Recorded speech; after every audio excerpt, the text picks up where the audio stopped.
Morning, Patrick County. Welcome to another program, The People, the Places, and the Performers of Patrick. Tourism is dedicated to promoting the county through print, video, and various products to showcase the beauty here. Patrick County is an excellent place to live, to visit, to love, and to enjoy. We have everything here from primitive camping to five-star luxury, our history, our outdoor tranquility, hiking, biking, and the beauty of the Blue Ridge Mountains makes this a destination worth seeing. So come, get lost, and find yourself here. Welcome again. Today we have with us on the program Mr. Danny Martin. We welcome him to the table today, and we're going to let him introduce himself. And then after he introduces himself, I'm going to let you know why we chose him for our people, places, and the performers of Patrick for this broadcast. Mr. Martin, how you doing today, Dan? Doing good. Good. Go ahead and introduce yourself and tell us a little bit about yourself. Well, my name is Danny Martin. I currently work at Fairstone Park as an interpretive ranger. I've had quite a diverse career, I guess, working career. I've backgrounds in mechanical engineering. Worked two jobs a whole lot of my life, mostly as a park ranger part-time, and then a primary job in engineering. Worked for Goodyear, worked for DuPont. Taught school over here at Patrick County for 7 years, taught math. And I went to the sheriff's office, worked there for 16 years, so had quite a diverse career. Right. Can't sit still, have to Okay. do something. All right. And really one of the things I wanted to highlight too, I know you said that you had done some teaching and your engineering, but working at the sheriff's department, tell everybody what you did while you was at the sheriff's department there. What you did? Well, when I was first hired at the sheriff's office, I was on the road for about 10 months. And an opening came about in investigations, and David Hubbard, who was sheriff at that time, asked me if I would be interested in taking that job, and I was. Primarily because the bigger cases, you get to work on those, and also there's a lot of training you get to take that's not necessarily given to the people who work the road. They have different paths, different trainings, and I did that about all of my career at the sheriff's office. And a lot of larger cities, they have such large police departments, like New York City, for example. They have somewhere probably around 40,000 or more police officers, and they specialize in different things. Well, a county like Patrick is pretty neat because the investigators get to work on everything. They do bad checks to murders and everything in between, and so it's very diverse, lots of things going on. And I left the sheriff's office, went to work as a federal park ranger over at Philpott, and then came back to the sheriff's office, worked for Dan Smith, who was an excellent sheriff, and worked narcotics part of the time also. I think we're going to talk a little bit about moonshine later on. Yes, that's what we're going to get ready to get into there. So involved in some steel raids also while I was at the sheriff's office.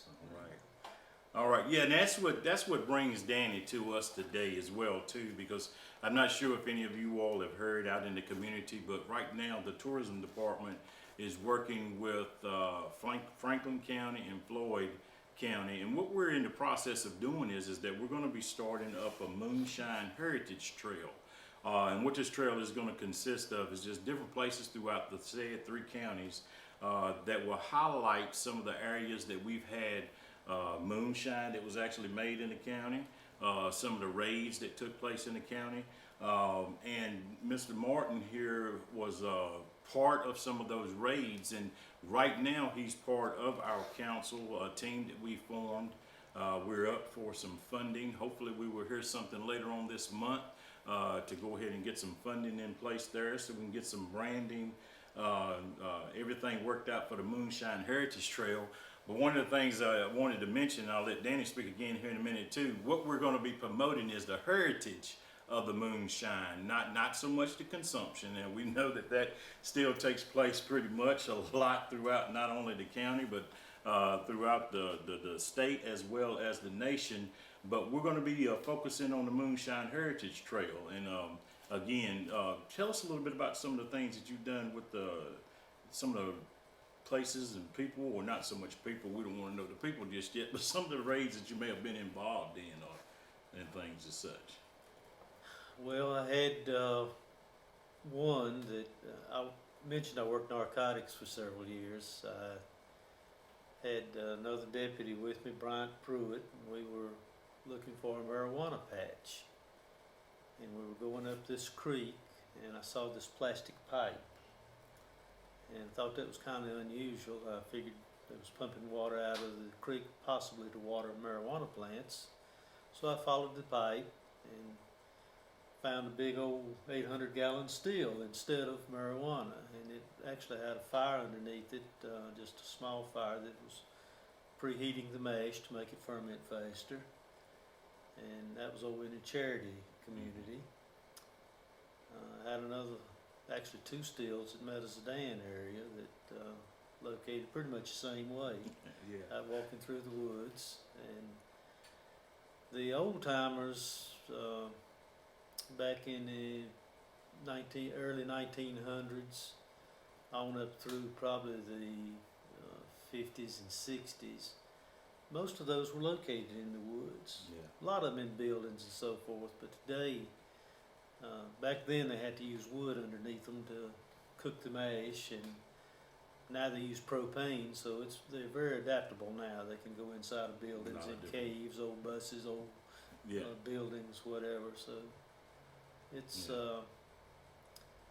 part of the culture in Patrick County, part of the heritage. And again, as James mentioned, the stuff that I do, I don't try to promote the consumption of it, but it's more of a historical, just some of the things that people did to survive. And now with the using propane again, they can make it pretty much mobile and do a lot of things with it as well too. Exactly, and much larger operations. It's more organized than it was back then.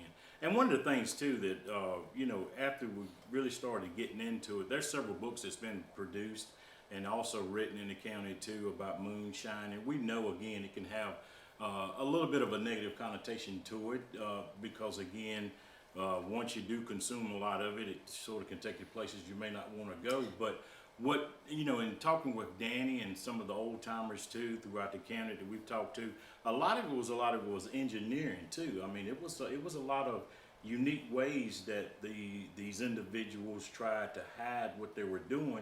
And that's the thing that we're just really wanting to promote too, is that even though it was backwoods and kind of, you always have that picture in your mind of someone in some bibbed overalls with a little piece of hay or something sticking out of his mouth with a big old hat. But it wasn't always like that. And what it was that these individuals, again, were somewhat of a little bit of a rebellious nature.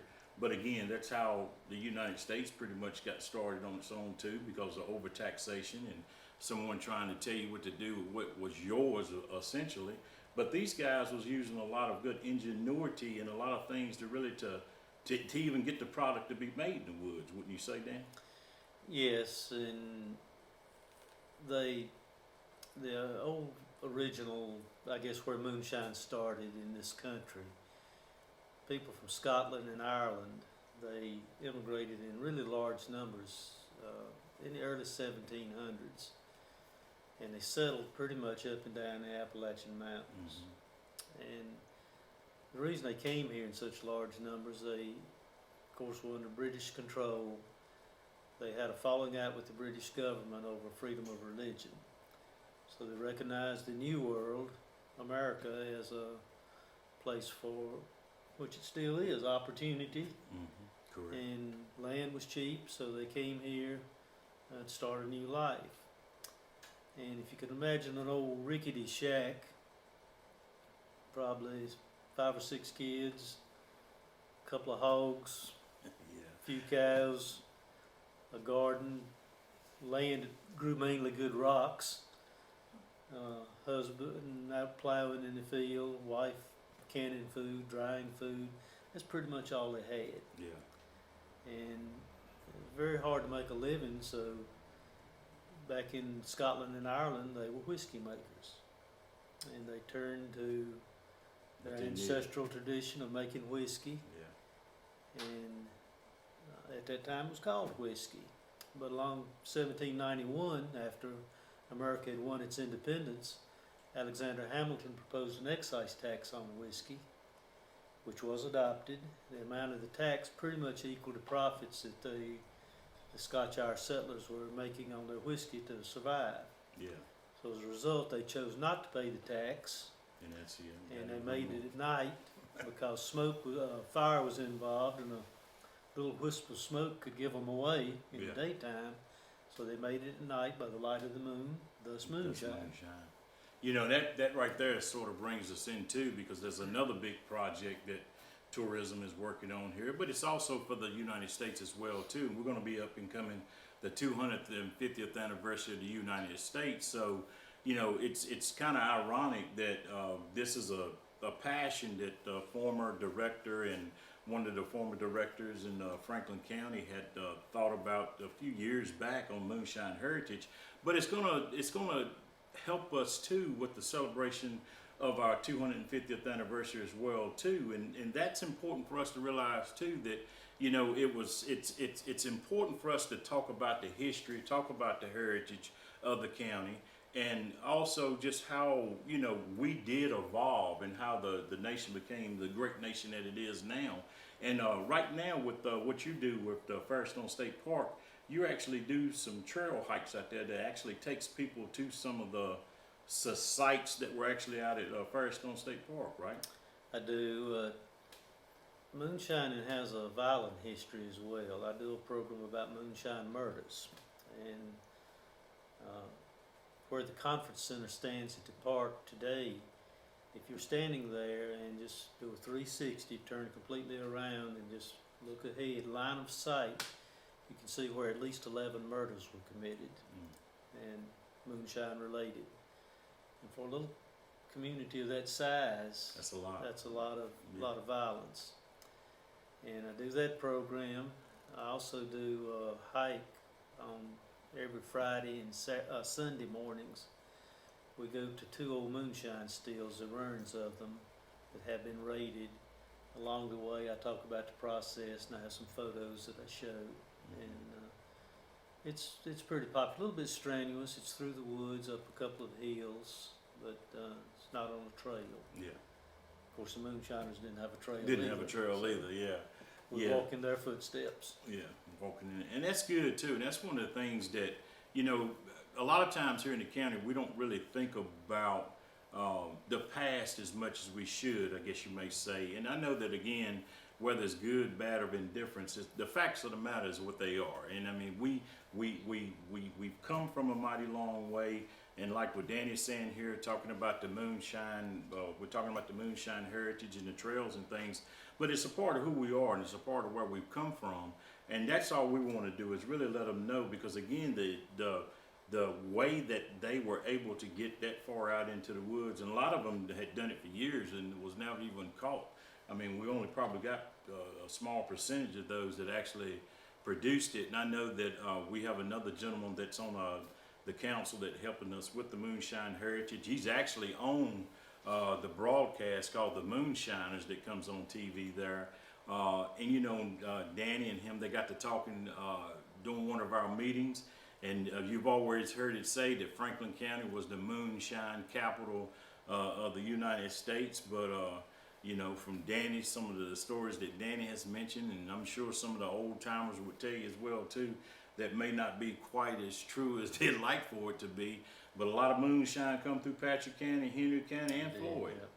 Yeah, so and a lot of them were, again, was not only doing it here, but taking it up north too. And you're in the process now. You've got a book that you're going to be writing too, that should be hitting the stand soon too. You want to talk about that for a few? Well, I've almost finished. Oh. Title of the book is Corn Squeezings. And again, I don't promote any usage of moonshine at all. It's basically history.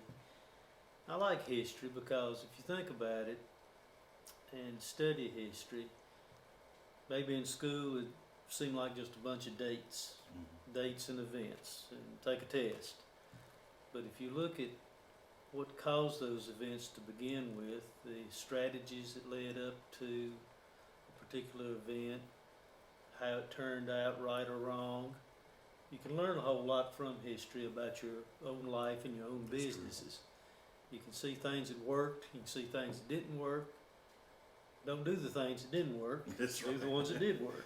Yeah. And I talk about some of the successes that some of the moonshiners had, some of the failures they had, some of the raids, but I hope to have it complete by the end of this week. I'm working with Tom Perry, he is publishing it, and excellent, he's been just super, helped me in many ways. And Amazon is going to carry it, and it's going to be on Kindle. That's good. Kindle Yeah. book. And it's got a lot of, again, a lot of the history go back all the way to the Scotch Irish settlers and pretty much up to today, and talk about the evolution of the process, how it works. And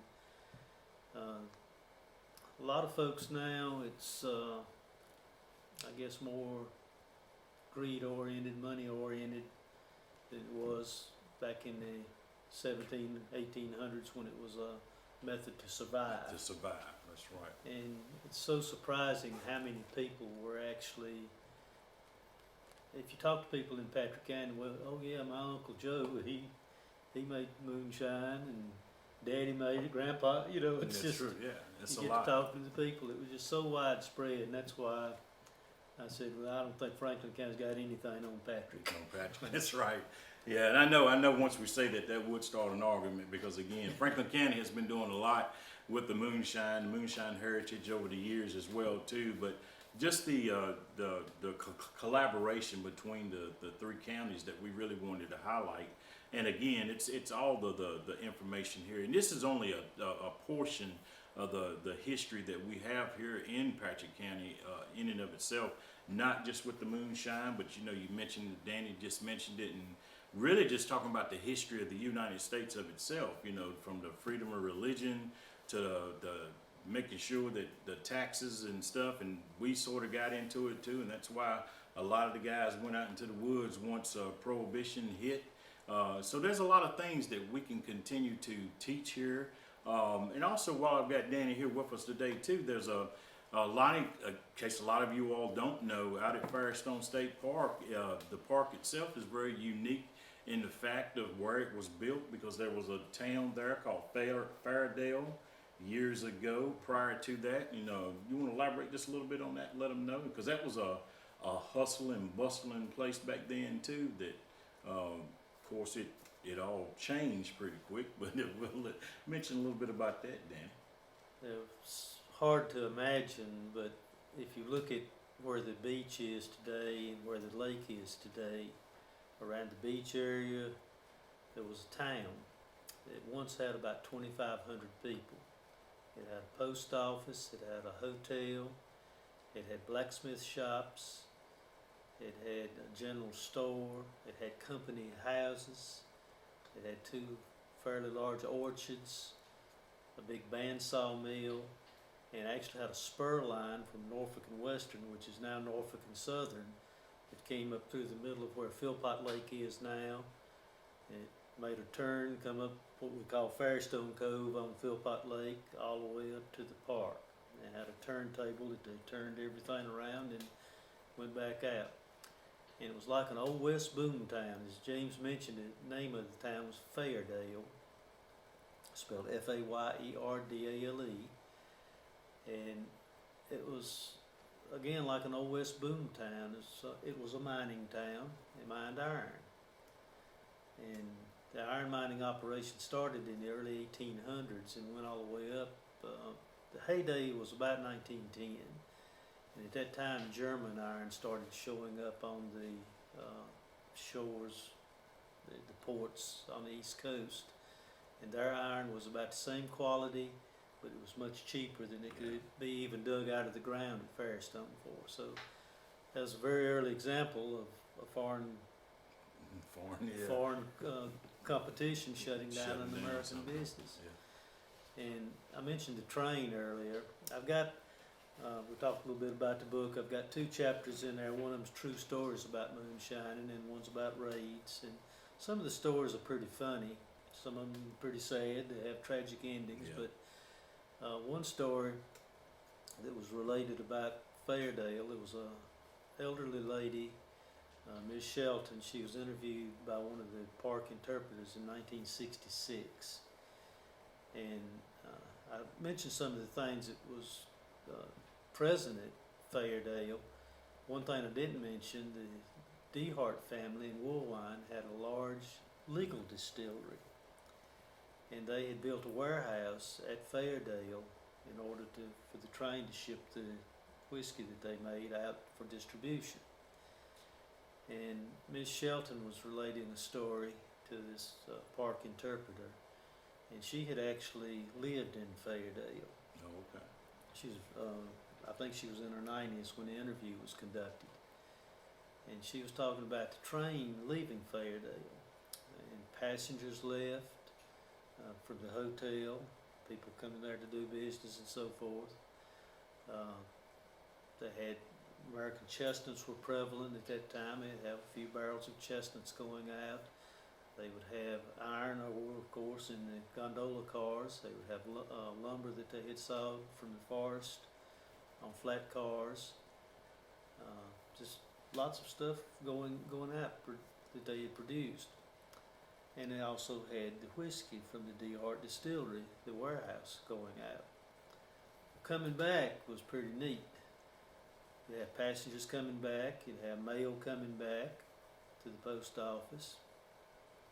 But on the way back, the local moonshiners, and there was a bunch of them, they would be up the hollows along the river, but they would come down on the track with their rifles or their shotguns, and they'd stop the train.